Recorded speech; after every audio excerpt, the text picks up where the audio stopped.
Good morning, everyone. It's Robert from On My Turntable. Hope you're having a great morning this morning. It is Sunday morning. As always, a coffee kind of morning. As I shake my camera all over the place as I grab my coffee here. Um, Wanted to review another progressive band today. I've looked at two great bands in the last few videos. Marillion, wonderful, wonderful stuff. So glad I revisited these guys and just discovered how great they are. I've got a live album coming today. I hope. I picked up their first one of their albums with Fish in it. Just really getting back into this band. They're just wonderful, wonderful band. And Dream Theater. I really enjoyed revisiting Dream Theater as well. Amazing, amazing stuff. So today I'm going to dig back in. I've looked at these guys before, but one of my favorite bands ever. Of course, proud Canadian that I am. I'm going to look at Rush today and their albums, mainly studio albums, because that's mainly what I have. Uh, I don't have all their stuff. I think I'm missing three studio albums. I think it's three, and a bunch of live albums and things like that. But they're all on a list. My list is ever growing. But that's who I want to talk about today. Look at Rush. Before I get into it, though, please hit the like and subscribe button below. Thank you to all that have liked and subscribed so far. I greatly appreciate it. I want to continue to put great content out there to be informative and to show you guys some great bands and artists that I have in my collection. It's because of you guys, your likes, your subscriptions, wonderful, wonderful comments that keep me going, keep me motivated to do this kind of thing, and I greatly appreciate it. Thank you. Thank you so much. So Rush started way back in 1968 as a three-piece band, as they always have been. Quite a bit Led Zeppelin-like, Cream-like, heavy, heavy stuff. Started out playing a lot of high schools, small venues, church basements, anywhere they could find a gig, really. The original members weren't the members that you perhaps know today. They started out with John Rutsey on drums. And I've got a picture of John here. Amazing drummer in his own right. And Alex Lifeson, of course, on guitar, the original member of the band, and Jeff Jones on bass, who's still playing today. But Jones didn't last too long in the band, and he was replaced with none other than Geddy Lee. And Geddy Lee, of course, a fantastic bassist and vocalist for the band for the rest of their career. With John Rutsey, they released one of my favorite albums, their debut album. No progressive rock in this one whatsoever. It's just straight ahead rock and roll. Again, Zeppelin-like, Cream-like, heavy, heavy stuff. Guitar driven. If you think Alex Lifeson can't play guitar, listen to Working Man and the solo in that one. It's just remarkable stuff. He just wails for most of the 7 minutes in the song, and it's a great, great album. You got Fine in My Way, Need Some Love, Take a Friend, Here Again, What You're Doing, In the Mood, Before and After, and Working Man. Fantastic stuff. So that's a 1974 release. Rutsey, though, unfortunately, wasn't in the best of health. I believe he suffered from diabetes. So 4 months after the release of the band and before they went on tour, Rutsey left the band. Big blow to the band because one of the original members of the band for sure. So Alex and Geddy were forced to find a drummer, and they interviewed all kinds of drummers. And then this tall, lanky guy came in with a little drum kit, and it was none other than Neil Peart. And the rest is history, so to speak. The band itself, just remarkable. Ranks number 88 in the U.S. as the top 88. As one of the top bands in the States. Sorry, I'm mixing my words here. Over 40 million albums worldwide in sales. 14 platinum albums, 3 multi-platinum albums in the U.S., 17 platinum in Canada. Nominated for 70 Grammy Awards, and won several Juno Awards, which is the Canadian equivalent to the Grammys. Also, the Order of Canada in 1994, and the Rock and Roll Hall of Fame in 2013. Pretty impressive for three guys from Toronto. And known, each one of them is known for their professional playing. These guys are tight. They just know their craft. They're the best at their craft. And Alex, of course, has that unique style of playing, very unique lead work. Geddy, of course, the remarkable bass player. He actually collects bass. And Neil Peart, one of the best drummers in rock and roll ever. And his lyrics, full of fantasy, science fiction in the earlier years. Not so much in the later years, but in the beginning.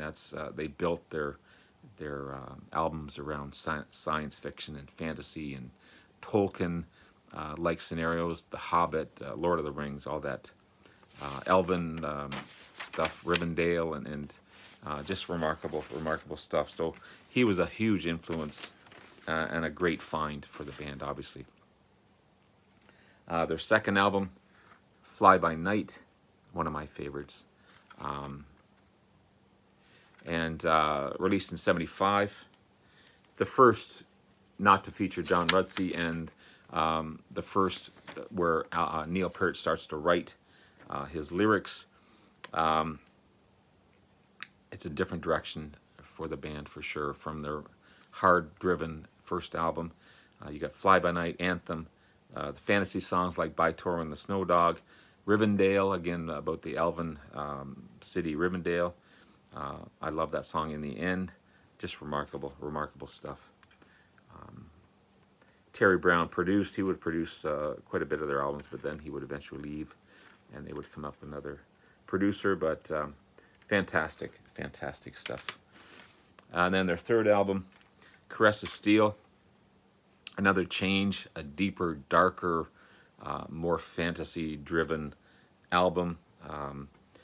You got Lakeside Park, a story about an actual park in St. Catharines, which is near Toronto, that Neil Peart loved to go to.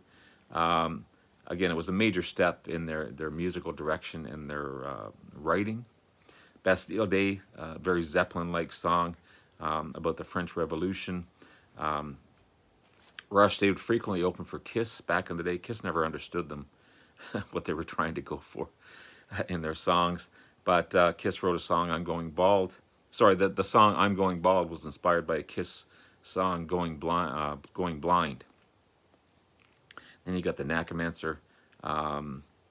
Again, a lot of Tolkien influences in the Nakamancer, The Hobbit. Definitely a deeper, darker album by the band.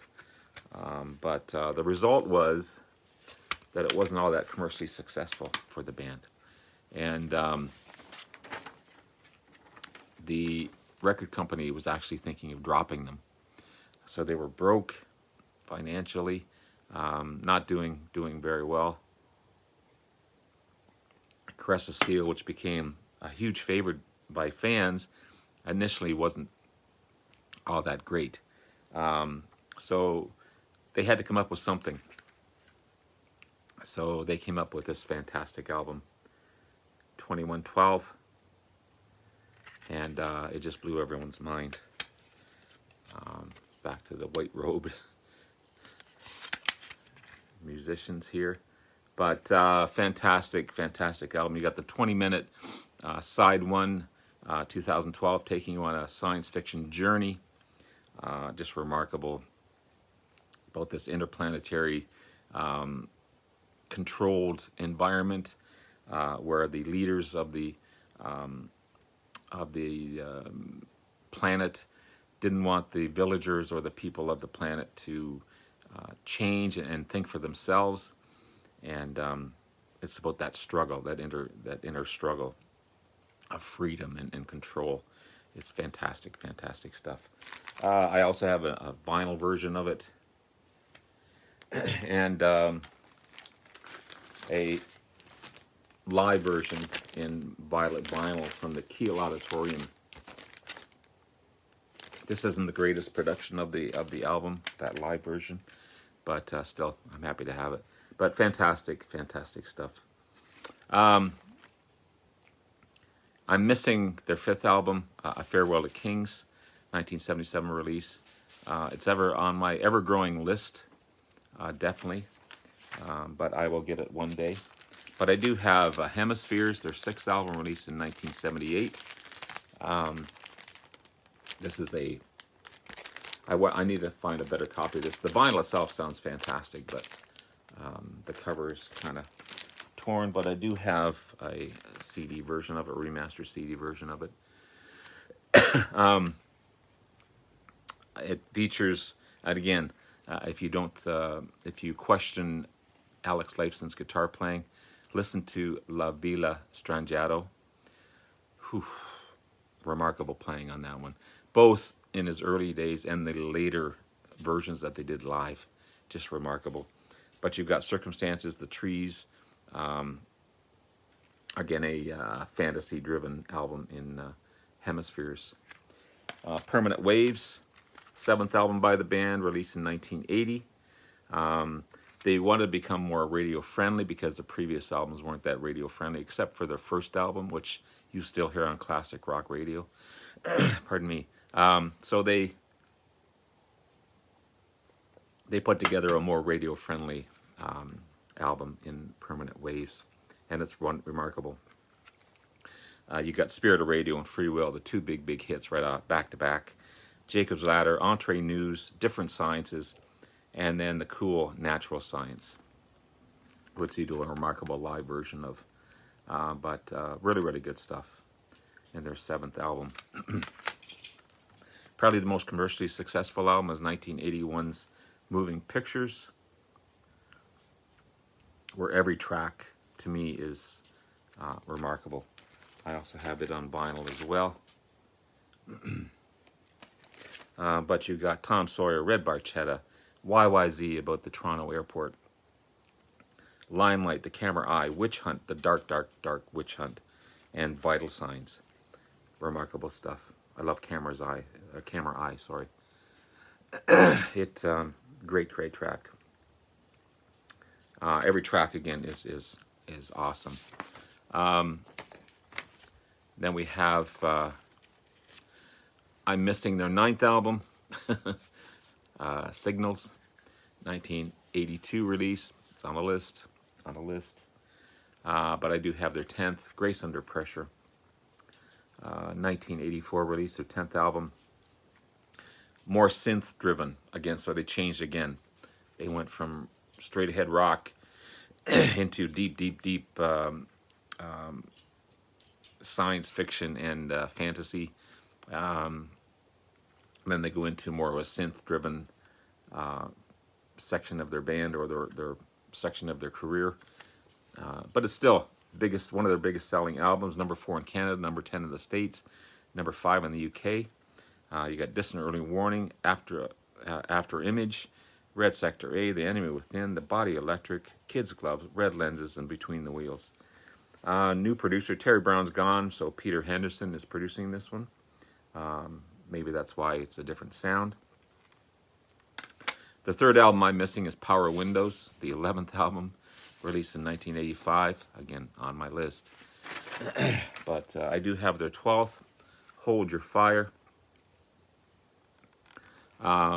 Features, I believe it's the only song to feature a guest artist, and a female artist, in fact, in Amy Mann, the great lead singer for Till Tuesday, plus a fantastic solo career. I love Amy Mann's vocals on the song Time Stands Still. You can see her in the video. Very, very similar hairstyle as Geddy Lee had back in the day. But I believe it might be the only time that they had a guest singer on there. I may be wrong, but I think that's what it is. But really good stuff. You got Force 10, of course, Time Stands Still, Lock and Key, Mission, High Water. This is another producer on this. This is Peter Collins producing on this one. But a really great 12th album by the band.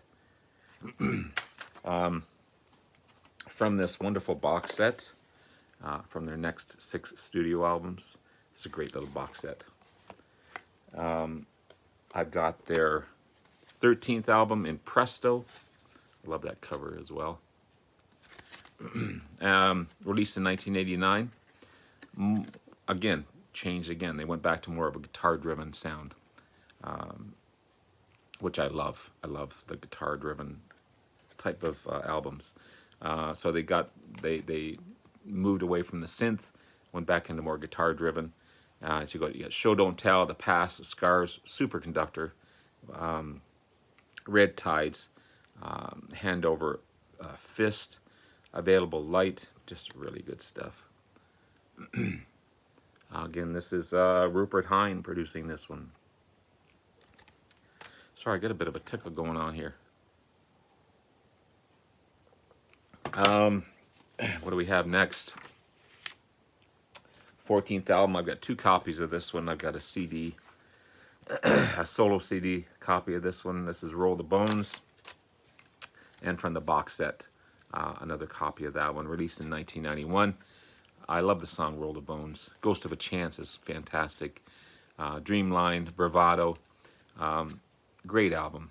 Just a great, great album. Again, more radio friendly. Roll the Bones, the song Roll the Bones has a rap section in it where they enhanced Geddy's vocals. So halfway through, there's a rap version of it. I always thought it was Neil Peart doing the rap, but it turned out to be it was Geddy doing that one. But Ghost of a Chance is one of my favorite tracks by Rush. Again, Rupert Hine production on this one, but really, really good stuff. Counterparts, 15th album, released in 1993. The band took a bit of a break between Roll the Bones and this album. So Roll the Bones was produced in 1991. This was released in 1993. So they took a bit of a 2-year hiatus. They were tired. They were touring a lot. They just needed a refresher. And they came back with a fantastic album in Counterparts. And you got Stick It Out, No One's Home. Leave That Thing Alone is a great instrumental. And it was actually nominated for a Grammy Award for Best Instrumental. You got Cold Fire, Animate, Everyday Glory, Between Sun and Moon.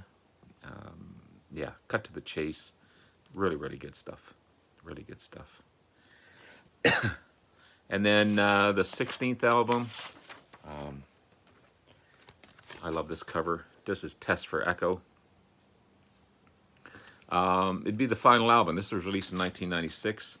It'd be the final album for quite a while. Unfortunately, Neil Peart lost both his wife and his daughter, tragically. And he just went into a dark place and didn't want to be in the music industry anymore. He really left. And they wouldn't release another album for 5 years, 6 years.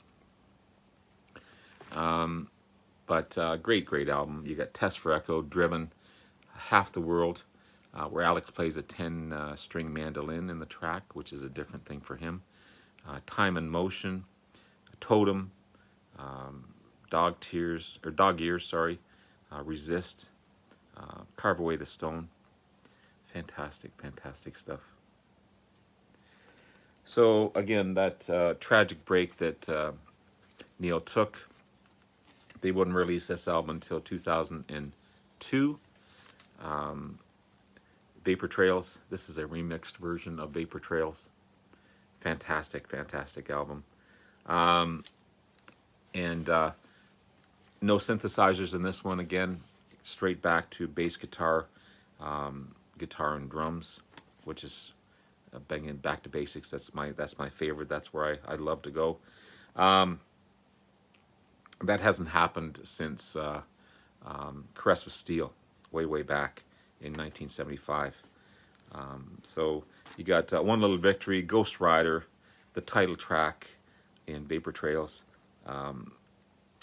Secret Touch, Out of the Cradle, Freeze, Earthshine, Sweet Miracle, How It Is, Peaceable Kingdom. Fantastic album. This was Paul Northfield's producing on this one. So they've gone through quite a bit of producers as well. And Rush, of course, produces or co-produces a lot of their albums. One of my favorites, and I got 2 copies of this one as well. One from the box set, Snakes and Arrows. Snake and Arrow, yeah, Snakes and Arrows, sorry.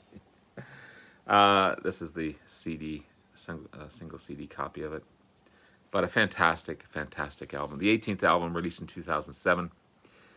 There's 3 instrumentals on this CD, which is their first album with with more than 1 instrumental. A lot of their albums had instrumentals on them, but this has 3. You've got Far Cry, Armor and Sword, Working Them Angels, The Larger Bowl, Spendthrift, The Main Monkey Business, Bravest Face, Good News First. Really, really good stuff. I love the back cover as well. There's the arrow and there's the snake with those older hands holding on. Cool, cool photo. And then a gem of an album, but unfortunately their last album. This is 2012's Clockwork Angels. Having a lot of trouble with my S's today. Fantastic, fantastic album. The 19th and final album by the band. Again, released in 2012. The last song on the album, The Garden, just brings tears to my eyes every time I see it. Watch the video for it. They do a fantastic live version of that song. You've got Caravan, Busby, title track, Clockwork Angels, Hollow Effect, 7 Cities of Gold, The Wreckers, Headlong Flight, and of course The Garden ending it. From just from start to finish, this was #1 in Canada, #2 in the States. It won Rock Album of the Year in the 2013 Juno Awards. So it's a fantastic, fantastic album. With Rush, sadly, Neil would pass away in 2020. Again, one of the best drummers in rock history. Geddy and Alex are still going strong. I've seen photos and stuff where Alex has formed another band. I'm not sure if Geddy and Alex will ever get back together again and do stuff. There's always rumors. You never know. But it's one of my favorite bands, and of course, proudly Canadian, that they're part of Canada. The only other 2 albums I have by these guys is one of their best live albums that I have in my collection. This is the double live album at Massey Hall in Toronto. This is All the World's a Stage. Again, you've got Bastille Day Anthem, Fly By Night, In the Mood, Something for Nothing, Lakeside Park, the whole side 1 of 2112, By Tor and the Snow Dog, In the End, Working Man and Finding My Way from the first album, What You're Doing from the first album. Of course, In the Mood was from the first album as well. So it's just fantastic, fantastic stuff. And the compilation album, the only compilation album I have is an EP called Feedback, where these guys do 8 of their favorite bands and songs that influenced them. So you got Summertime Blues, Heart Full of Soul, For What It's Worth, The Seeker, Mr. Soul, 7 and 7 Is, Shape of Things, and Crossroads. Really, really good stuff. If you want to hear Rush do other covers, this is the one to get. So there you have it, guys. There's my look at Rush. Hope you enjoyed. I'll probably come back in another day or so and do Opeth, a fantastic hidden gem in Opeth. And that's it. Have yourself a wonderful day. Take care. Love you all. We'll see you again soon. Bye now.